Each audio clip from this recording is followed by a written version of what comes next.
welcome back to the channel, guys. So today I'm bringing you 5 tips for shoulder press. We're going through multiple different variations. So follow me, let's get into it. Okay, so we're over here at the Arsenal press. It's not necessarily one of the best shoulder presses in the world, but it's one that I actually don't mind. So first tip that I have for you when you're gonna set up on this machine is you're gonna sit down, start with your hips at the back, and then from there, you're actually gonna scoot your hips forward and lean your upper back into the backpack.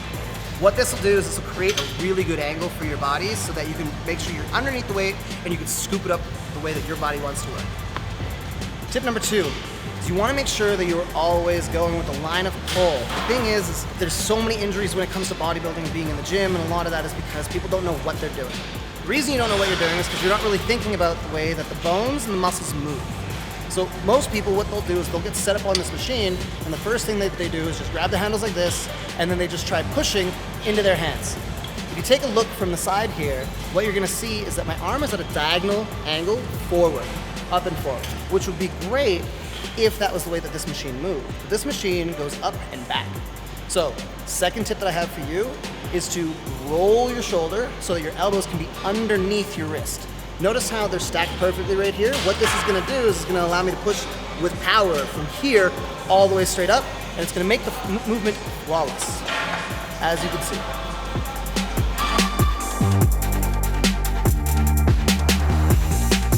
Next thing that I've noticed is depth is a problem. So, tip number 3, I recommend not bringing the weights down below essentially this level. Now as you can see, it's set up nicely right here. When I press up and I come down and I pause, my thumbs go right across around to my level of my chin. This is the same whether I'm using dumbbells or a barbell. And then it just stops right there. Going any lower than this, like on this machine, I have it set up at the right height right now, so I recommend that. But going any lower than this kind of pulls more on the shoulder joint. It's not healthy for it. Instead of having an injured shoulder, let's get a nice capped one. Comfort truly is key when it comes to most exercises. I have a lot of people that I'll help out through the day or throughout the week, and they'll tell me like, oh my God, I've been doing it wrong this whole time. And sometimes it's just a matter of like a mild optimization, but then we can actually make the exercise comfortable for them as an individual.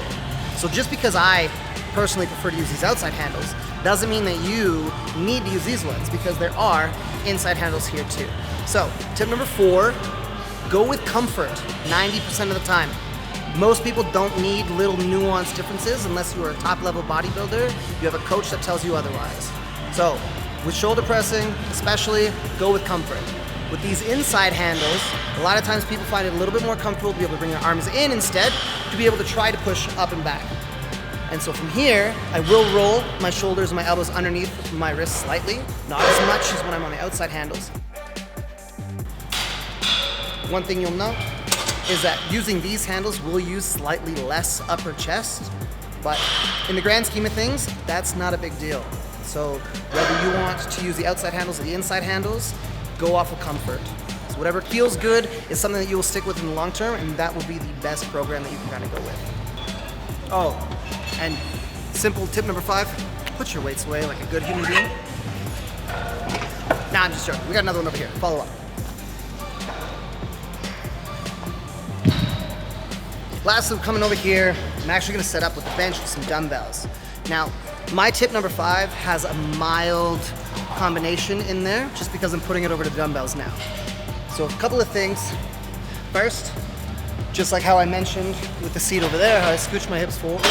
Instead of having to do that on one of these kinds of benches, I actually don't have it set to the highest incline. I have this set to 7 instead of 8. So this is the highest that it goes up, the most vertical, which still is mildly slanted.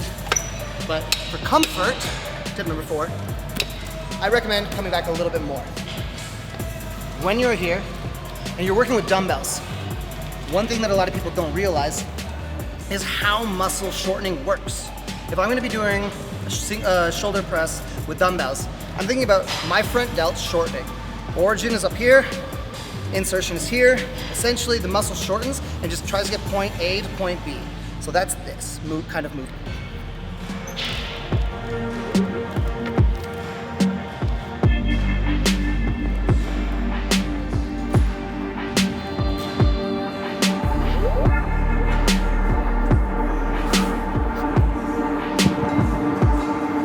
So a little freebie tip for you guys as well. One thing you'll notice is with my seat being leaning back, the dumbbells are actually finishing up above the front of my head. Now, if you were seated completely upright, dumbbells are gonna be finishing up behind the back of the head, mainly because with you are completely upright, you would also want your elbows to be relatively pulled inside so that you're pushing in a diagonal motion. Because I have my seat back and that little extra notch, it feels significantly more comfortable, and it allows me to be able to shorten the muscle properly from point A to point B, from insertion to origin, in a nice straight up and down movement. Okay, so those are my tips to be able to get you some sick, boulder looking shoulders. Check them out, try them out, give me some feedback. If you guys have different thoughts and processes that you like to go through, throw them my way too, because I'm super open to being able to add more tips to my lists. You know, hit the like button, subscribe, do all those things, and I will see you next week with another video. Peace.